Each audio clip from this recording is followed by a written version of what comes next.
Hello, hello. I'm just gonna sit here and wait and be cute.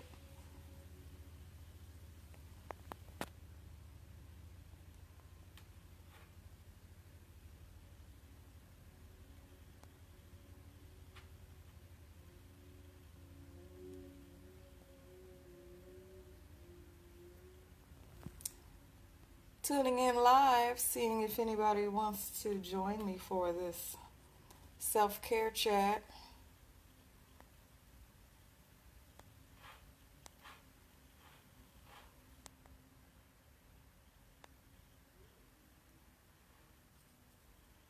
Well, I see one there. Who is it? I can't tell.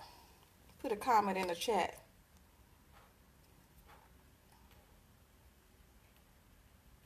I tried to use on my laptop, but oh, hey, Brittany. The laptop just said, look, I ain't trying to let you in tonight. But guess what I got? I got the phone action. Okay. So let me rearrange myself because I had a whole little station set up with the candles and the plants in the background and then, my laptop, so whatever. All right.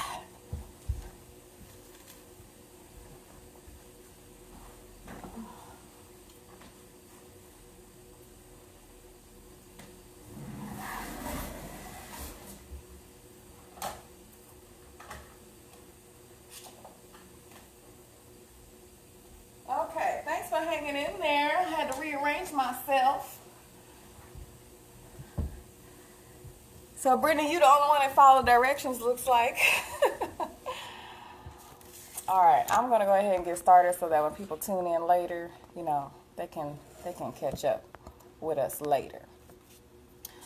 So I really wanted to talk tonight, just be honest about self-care and the practice and what I do to practice self-care and hopefully what I can do to help other people practice self-care. So I have a few, little questions that people commonly ask me, and I thought we can go through those. I have some tips I want to share with everybody, some plugs, some upcoming events, and I really want to hear from everybody else too. So, that's really why I'm doing this. I might do it a few times a month just to get people in the groove of doing something weekly, but that is the goal. Also, I just want to do a quick shout out to Joe Gerstant. He recently asked me to do a self-care talk and gave me this excellent, lovely mug. It says, nevertheless, she persisted, so that I do. All right, so when you jump in the chat, if you could just share a common question that you might have about self-care so that I make sure I answer it. And yeah, I'm just going to keep talking and I'll ask for some feedback. So if you want to share that, feel free.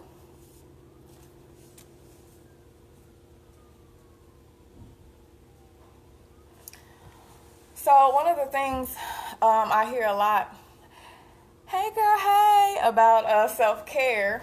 If you're just watching, just ask questions about self-care and I'll be sure to add them to my list. So some of the common questions I'm getting frequently are, why don't I have time for self-care? And they ask me this. like I know what your calendar of things to do are and your priorities. Or they might say, yeah, I just don't have time. And I'm like, the sun has time to rise every day, so let's make time. So that's one of the common questions. The other question I get is about, support. Like, I don't have support to make time. So they don't have anybody in their corner to, help relieve them from some of the other priorities that they have. And I can understand that. I can relate to that. So that's one of the things we're going to talk about is support networks. Another thing I want to talk about is respecting the time. So not only having support to be alleviated from some of your responsibilities, but also people respecting your time, so that you can actually dedicate more of your time to what you want to do in life. And then one of the last common questions I get is, oh, I don't have no money to take care of myself. I'm going to just sip some tea on that because, yeah, we can talk about it. All right. So, again, ladies, if you have any other questions that besides the ones I mentioned, feel free to add those in there. So, let's talk first about this idea of making time. So, how many of y'all, raise your hand if you made the excuse before and you're like, I don't have time to take care of I did it last week. Let me be honest. I did it last week. I had a lot of stuff to do, a lot of projects, a lot of deadlines. And I was just like, I don't have time. I don't have time. I want to work out. I want to get 8 hours of sleep. I want to eat healthy, get my life together. I want to do all these cool things. But I don't have time. I want to get my hair done. Shout out to my hairstylist. She didn't help me today because I'm stubborn. But, I want to have time for all these things to make me feel like an amazing woman. So what does that look like, actually making time for yourself? So my number one thing that I tell a lot of people is to get you a planner. Schedule it. Schedule it. Schedule it. I cannot overemphasize that. I use Passion Planner, and I have some self-care time in there weekly. That is my ultimate goal. So if I see it in my calendar, then I'll make time for it. You know what I'm saying? So another thing I do with my calendar is I'll schedule monthly self-care, which is a little bit longer. So maybe it's like a whole day of stuff, that I want to do, or just not be bothered with everybody else's expectations of me. But if I don't get a chance to do that, then I'll at least schedule some weekly time. And aside from a planner, I use my Google Calendar.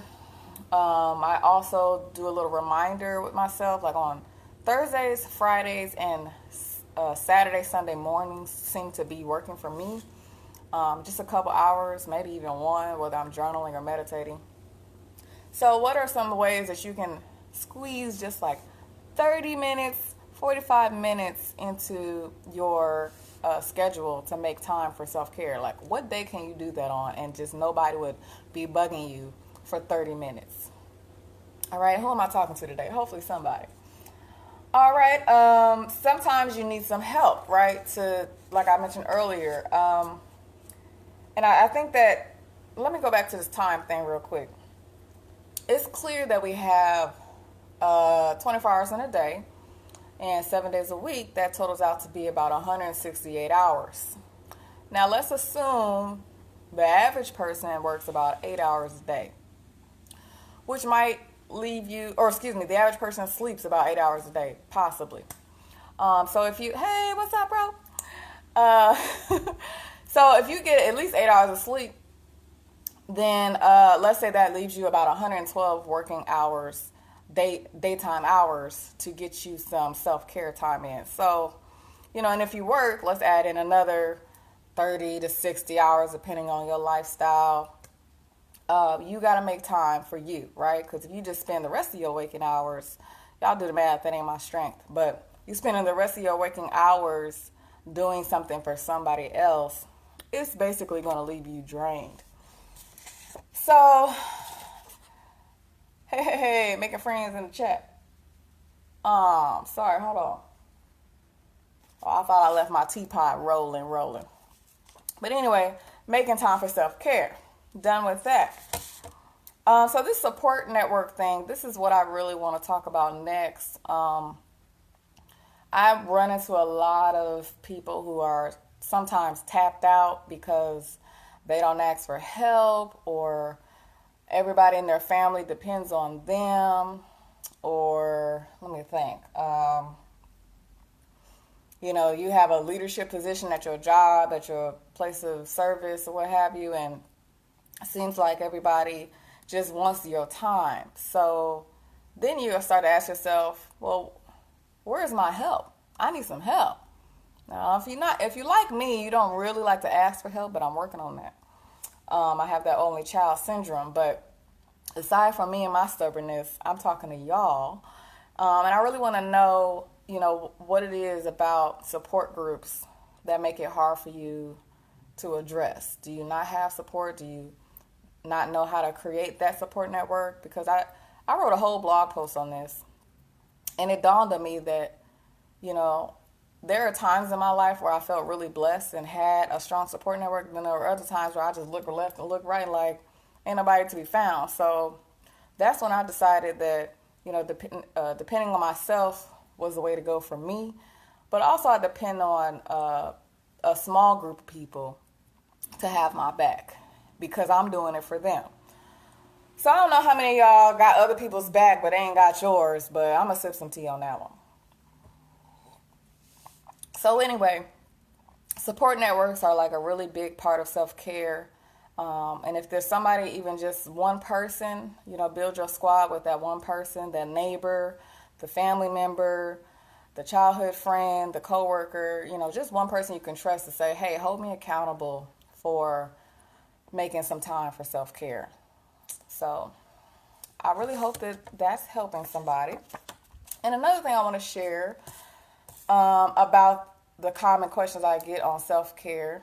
So the first one was about time management. The second one was about support networks. And the third one is about creating boundaries. So you have this time, you created this block on your calendar, you created this support network, but then you got one or two people that they just don't care about what you got to do. So I'm going to just raise my hand. I know about 10 of those people. And for some reason, they keep popping up, and maybe it's because I need to deal with them. So I'm going to deal with them later. But creating boundaries is a big part of helping people respect your time. And I think that's one thing that I had to learn the hard way because nobody knows my life but me.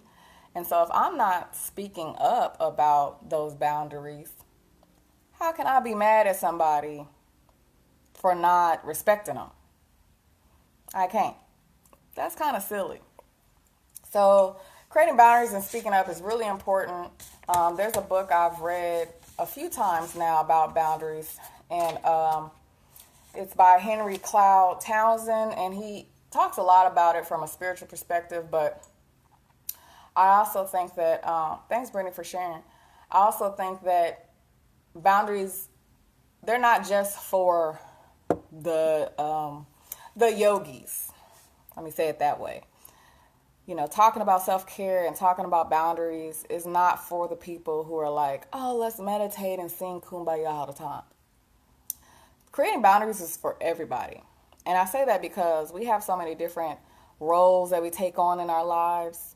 And I don't know your life, so you know what those roles are. But when you take on all these roles, it starts to add like stress and strong expectations from other people just be laid on your shoulders, and next thing you know, you walking around just drained, sluggish, and you can't hold your head up high when you walk in that way. So boundaries to me has really added a lot of confidence to my life. It's simple things like when somebody asks you if you could do something without really expecting you to say no. Just say no and see what happens. You know, if they try to argue with you about why you saying no, like, well, you ain't got nothing better to do, or why? You know, if they ask why, most of them will, the type of people that I'm talking about, they're going to ask why. They're going to be all up in your business.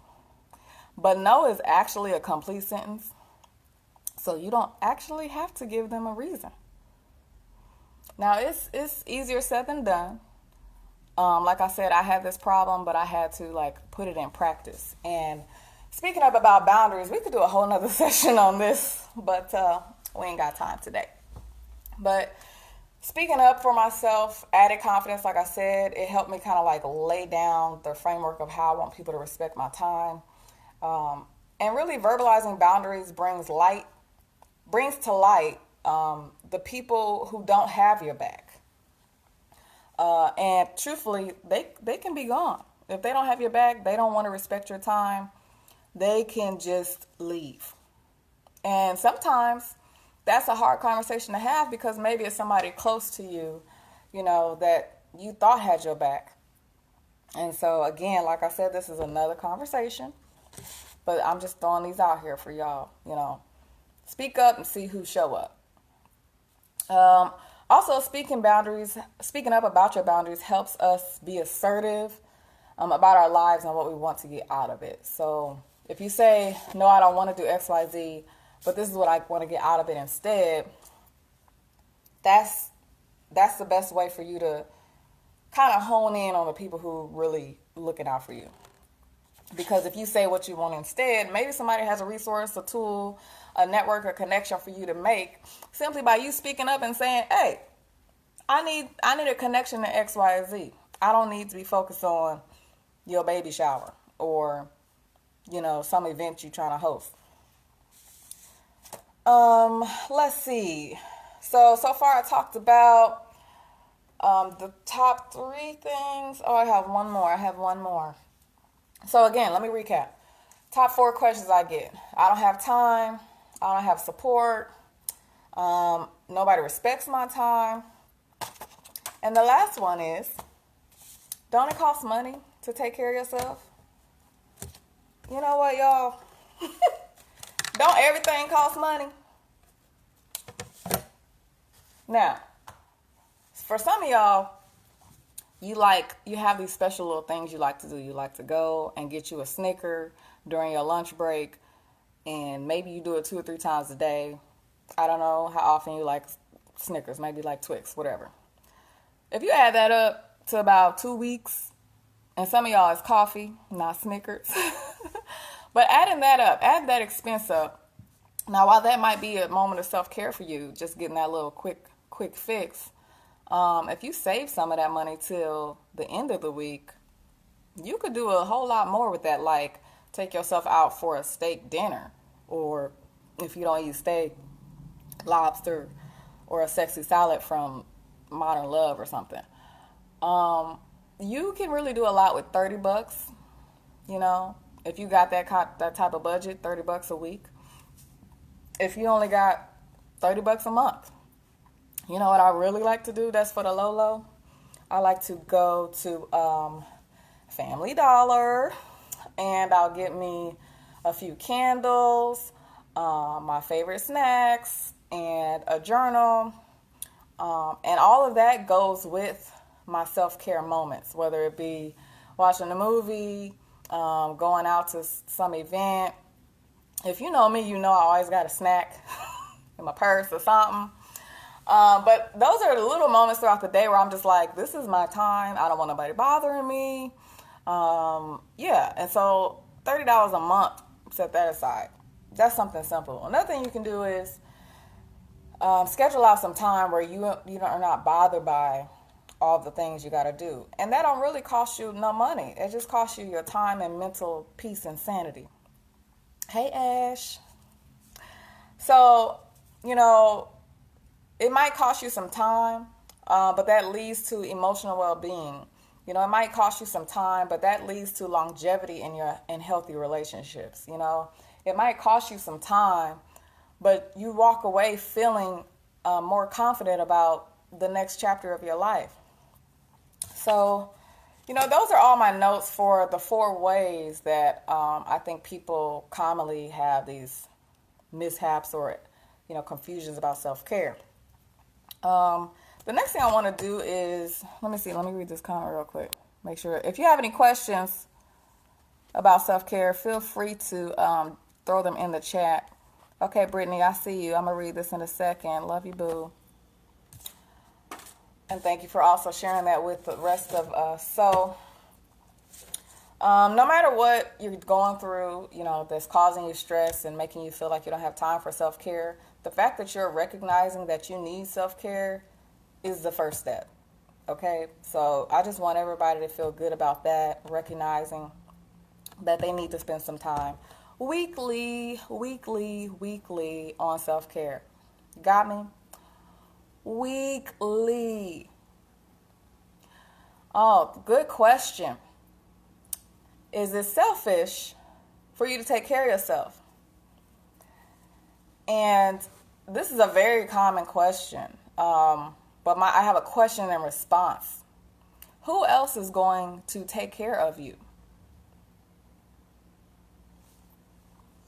Who else is going to take care of you if you're not taking care of yourself? That is how I respond to that question, because there's nobody else who you can run to.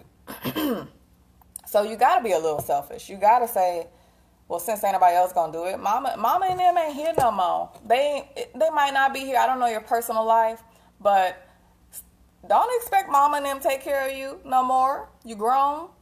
I'm sorry, I sound like a big sister. I'm not talking directly to you, boo.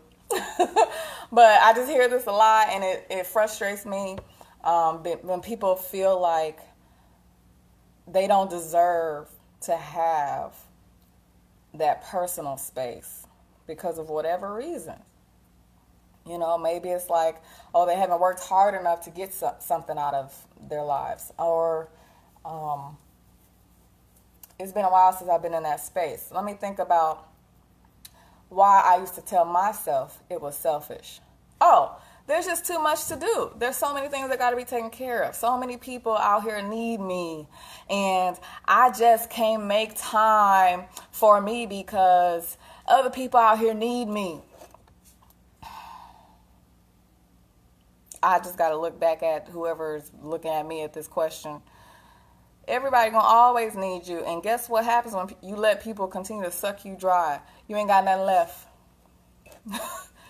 Oprah said that one time. She was just saying something about don't give so much of yourself that you have nothing left to give others.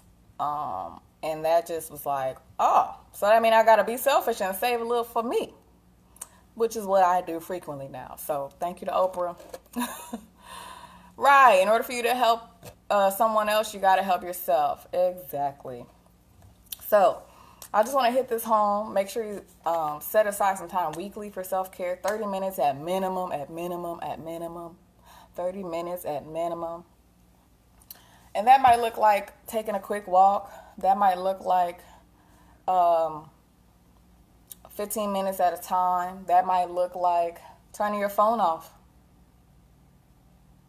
for 15 minutes. Try it. All I can say is try. Turning your phone off, when people know they have access to you all the time, and you do that for 4 or 5 days out the week, people are always going to have access to you all the time. And you let me know how that ends up. Let me know. Right. As you can't pour from an empty cup. I shade. This cup of tea about to be empty, so I'm going to have to give me some more water in a second. So there are a lot of things I can keep talking about for self-care, and I just want to make this a fruitful video for other people. A couple more things I wanted to share is, I got all these notes, y'all. Out with the notes. The categories of self-care. So if you have a pen and paper, just jot this down on your notepad on your phone or whatever. There are some different areas of self-care that you never thought of before, and so maybe I can drop these in your bucket and walk away. But I'm dropping this with some honey so it can sweeten up your life a little bit. So some of the areas of self-care that I got from this wonderful woman through Centered Spaces. So look her up. So the categories are physical self-care, psychological self-care, emotional self-care, spiritual self-care, relationship self-care, your workplace or professional life self-care, and your overall balance of those things. And that's a life journey. So just know that you're not going to be perfect at taking care of yourself every week. And if you skip a week or two, that's going to happen. But just be kind to yourself, please. Please. Yeah, and if I was in front of you right now, I'd give you a hug and remind you that. So, again, those categories of self-care are physical, psychological, emotional, spiritual, relationship, and career/professional life. So, some of the areas of self-care are physical self-care, obviously exercise, massages, anything that has to do with the touch, the body, the structure, the movement. So I love to do yoga. I love to take long walks. I love to do something different too. Like one time I tried this. I think I did that with Ashley. Hey girl, remember when we did that aerial yoga thing? Yeah, I tried it, but I didn't like it. But I tried it. So just some different ideas for you. Taking vacations is also part of physical. Honestly, that covers a lot. Taking vacation, that covers mental, physical, psychological, psychological, physical, emotional, spiritual, relationship. You know, if you go with your friends, significant other, or by yourself. Let's talk about that. Have y'all ever taken a trip by yourself somewhere, even if it's just for a day?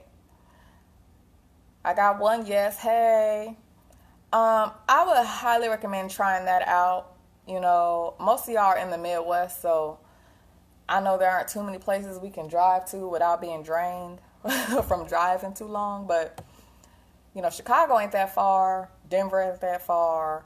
Kansas City ain't that far. Des Moines ain't that far. Council Bluffs ain't that far.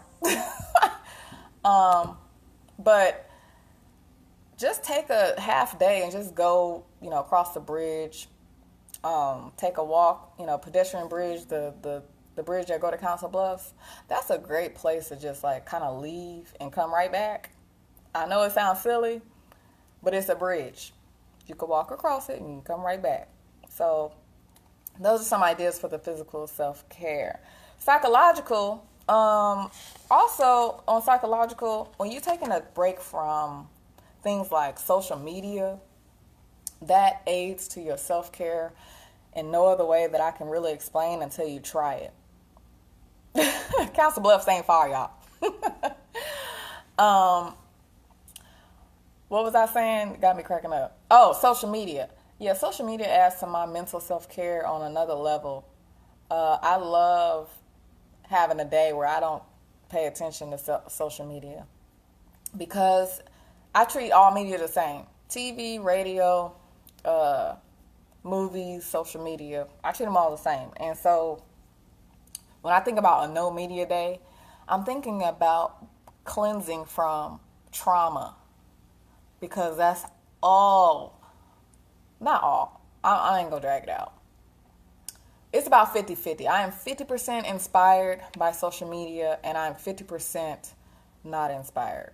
50%, and the other not inspired means traumatized by media outlets and things like that. So I do choose wisely when I do a social media detox, and I replace that energy with music, candles. Sometimes I watch a movie, but usually I do stuff outside the house. Like I'll get out the house. And having that day of self-care, social media detox is for me just a complete detox, like mentally. So I can't really drag that out. It's self-explanatory. One of the other categories is emotional. So one of the examples for that I like to do is journaling or reading. And that kind of really adds to my ability to kind of express myself. And even with reading, whether it's fiction or non, you know, you're taking yourself through the emotions of what the writer has presented. And that in itself is an exercise of being empathetic to the characters and being, or if it's nonfiction, being aware of how that information might apply to your own life. So reading is just one of my go-tos. I don't have a lot of time for reading, and that's one of the things that I feel guilty about sometimes when I'm trying to make time for self-care, and I'd be like, oh, reading. I love it, but I got to make more time for it. Question, what are some good books to read about self-care and bettering yourself? Excellent. So one of the first ones I mentioned earlier was Boundaries by Henry Townsend. Another one is called Spark Joy. That was referred to me by Stacey Flowers. Shout out to her. Spark Joy was written by Marie Kondo, and she talks a lot about, in that book, about decluttering your space, and that adds to the declutter of your mind and your calendar and all the in your relationships and your expectations. Hey girl, hey. So that's a really good book, Spark Joy. Another good book that I've read over and over, because I keep needing to read it, is called The Four Agreements. Four Agreements. So that's a really good one. Trying to think of a couple more. Those are my top 3 right now, and I would love to add some more in there later. If y'all have any other books y'all like to recommend. The Artist's Way. I picked it up, but didn't get to finish it yet. That's a really good. Oh, The Alchemist. Read The Alchemist. Oh, it's so good. Such a good book. Thank you for asking that question. Okay, so the couple more categories I have left, we have spiritual self-care, relationship self-care, and professional self-care. I'm not going to spend too much on the professional self-care yet because I'd rather have a one-on-one or a smaller group session with people and actually learn about what some of y'all professions are. But I do want to touch on the spiritual and relationships. So spiritual is an internal practice that involves external activities, in my opinion. So when you think about what it means for you personally, what does your personal internal reflection process look like? What does your internal process look like in regards to listening for guidance? What is your practice for gratitude? Those are all spiritual self-care things. Reflection, gratitude, and also being contemplative about the decisions you make in life.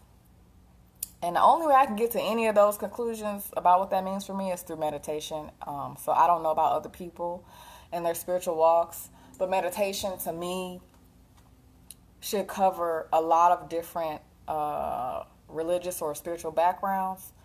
So if that resonates with anybody, I hope it does. But meditation for me has led me to a lot of internal reflection, a lot of gratitude, a lot of clarity when I'm making decisions. It helps me not like go off on somebody too, because there are some people who might need, a verbal spanking here and there. And I don't really feel like doing it sometimes. I just don't. So I meditate. So spiritual practice is about your internal process. Again, it has external reflections and actions and activities, but it's an internal exploration. Again, you can meditate, you can pray, you can sing, spend some time in nature. Gratitude journals, yeah, that's also a thing. So, okay, I don't want to drag it out, y'all. I love y'all. I also have a lot of stuff to do, and so, yeah. Oh, I wanted to plug a couple people. Let me know if I didn't answer any of your questions. Throw them in there real quick while I'm plugging out, folks. Any more questions from the group about self-care? Thank y'all for hanging in there, too. Okay, I don't see any more questions. So, again, some of the tips and tools were get you a passion planner, schedule your time, whether you got the planner or not, set an alarm or calendar invite on your phone. Decluttering your mind, a lot of different ways. Oh, thank you, Ashley. Tips for meditation. Okay. Tips for meditation real quick. The app that I use the most is called Insight Timer. Insight Timer. So if you have a phone or an iPad, use that app. You can also go to YouTube and find non-verbal songs. So songs without lyrics in them. And try that for the background music. Also, it's about breathing too. I should do a whole nother session on meditation, but thanks, Kenny. meditation, using that app, I just get so much done afterwards. But it has a timer on it. You can do 10 minutes, 20 minutes, an hour.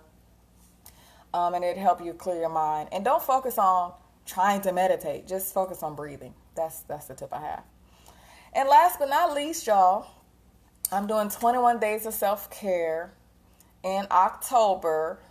So starting October 1st, that's in a couple days, I want you guys to tune in. I'm going to put up a post the day before of what we're going to do the following day.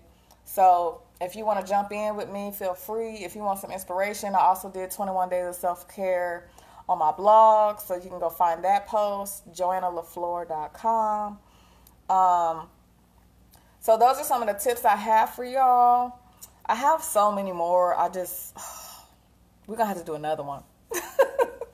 Oh, and one last tip. I also do a monthly self-care newsletter. So if you want to jump in on that and you don't got time for the 21 days, that's cool. I'm going to put that in the description box, the link to it. So yeah, I ain't got no more notes left for today. I have plenty of ideas and thoughts about self-care. Oh, you're so welcome. You're so welcome. I can't wait to see you guys. Again, thank you for my mug, Joe. He's not watching, but he might be later.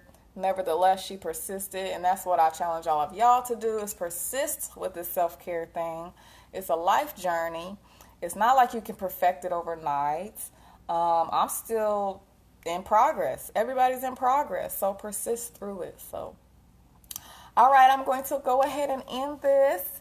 If you want to send me a message about something coming up, or you got a self-care event you want me to come to, or you doing a retreat, or you want to have coffee, let me know. All right, y'all. I'll see y'all later. You're welcome, Brittany.